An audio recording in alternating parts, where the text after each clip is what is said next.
I heard you say that you like being a police officer. Um, I'm curious about that because you were young. I mean, now, what, you were 21, 2021? 18. Okay. What did you like about it? Can I tell you a real quick story about that?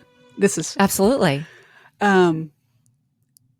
this is funny. So, and I've actually said something to this person, so this person will know about this.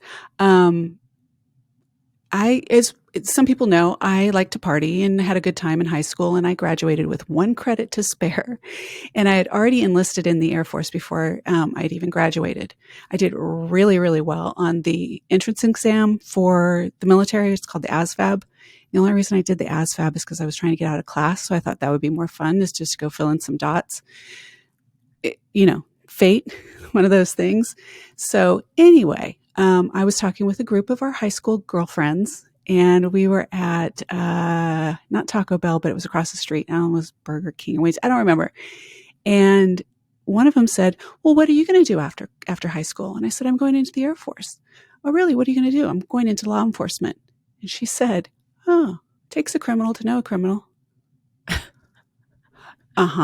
That was like, okay, all right. You weren't partying is one thing. I wasn't a criminal. I wasn't a criminal. It was very judgy, and it was just, but it was one of those things when those kind of things happen. It's kind of like, I'll show you, right? I mean, do we not? Like, to me, that's how I take it. I think some people it would be very demoralizing, but for me, it was like, okay. But that's the little story I wanted to share. Whether that makes it into the final edit, I don't know. But why? Because now I need to know who. Yes. Yep. I talked to her about it, and she's like, "I wouldn't say that." Why did I enjoy being in law enforcement? I liked the challenge of it. I really liked the challenge of it.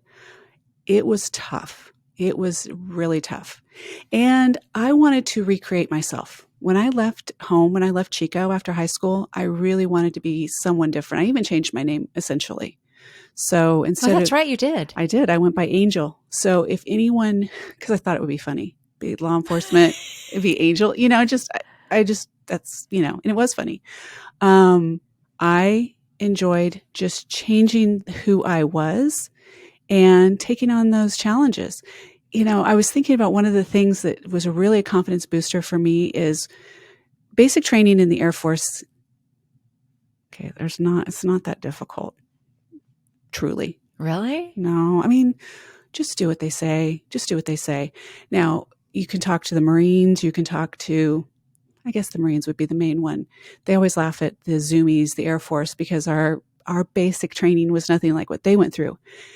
However, after I got out of basic training, the police academy was joint forces led by the Marine Corps. And every day I showed up to training, full makeup, full hair. They hated it. And I was not going to relent. And one of the situations that happened to me was one of probably my biggest confidence boosters that mantra that I have of I got up anyway started right there, because I made a mistake in one of the, it's called physical apprehension and restraint techniques. It's where you knock somebody over, like you take somebody down. So we were practicing on each other, and it was men and women. So I was paired up with a male. I think he was probably Air Force. And he was being very gentle with me. What he was supposed to do is he's supposed to reach over, grab me here, and throw me down. And girls had to wear 2 t-shirts and all this stuff. Anyway, and I made the mistake of saying... Why did you wear 2 t-shirts? Because if one t-shirt ripped, we'd have a backup underneath it, because it was pretty intense. It was very aggressive. Wow. Aggressive. And then I'm going to be aggressive. So anyway, I made the mistake of saying to him, let's really do this. Like, come on, let's do this. This is this part of me, And one of the drill DIs is what they're called, the Marine Corps, heard it. And he'd already told me that his goal was that his mission in life was that I wasn't going to graduate from the law enforcement academy. So, wow. Yeah, he had it in for me. And so He gathered a group of, well, the whole class in a circle with me and him, the drill instructor, in the center. And he proceeded to do the grab me. So it's basically reaching over, grabbing by the shirt, throwing down on the ground. And I kept getting back up. And I kept getting back up. And no matter what, I was not going to stay down. I was going to get back up. And then one last time, I still got back up anyway, but one last time when he threw me down, I landed on his steel-toed boot, my ribs. Geez, Angie. Oh, it was bad. It was bad. I mean, everybody heard it. It was not pretty. And I got back up. And I saw a glimmer in his eye of like, oh, I went too far. And I squared up my shoulders and I stood tall and pretended I could breathe and got through it. It was miserable. And I still graduated in the top three, 2 Marines and me in our class. So I took risks and I enjoyed the challenges. I didn't enjoy the pain, but I got through it. And it's my personality. It's adrenaline. It's just my personality. So that's why I liked it. And I liked it when they underestimated me. Who was they? When those that were not doing as they were supposed to do underestimated me, and I got to show my skills.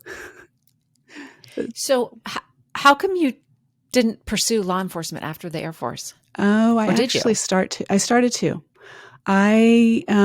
When I got out originally, I went back to California, went back to Chico and had the coffee roasting company. When I went back to college here in Texas, I was going into the DEA. I had everything ready to go. All I needed to do was my final physical in Virginia, wherever that's at. And I was a single mom at the time. So I was home, I was cooking dinner, and I was listening to the news, and I heard about this big drug bust down in South Texas and how all these DEA agents were down there and all this stuff that was going on. And it hit me like, I'm a mom.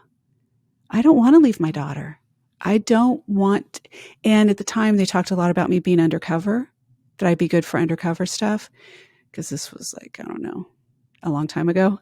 And I just decided right there.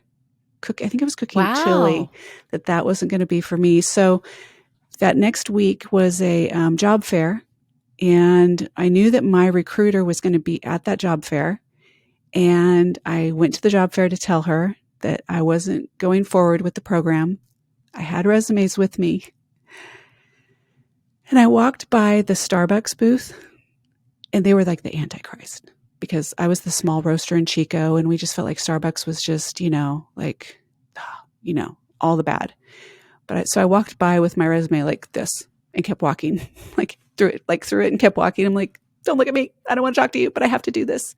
They chased me down, walking down. And long story short, I did go work for Starbucks and had a great career with them. Yes, you did. Oh my gosh. I had no idea that's how you started with Starbucks. That's a great story. Yeah. Yeah. I literally was like, don't talk to me. But yeah, it was good. Yeah. That's how I got there. But yeah, I really, really, really loved law enforcement. I enjoyed it. I was good at it. And it just wasn't the right move for me.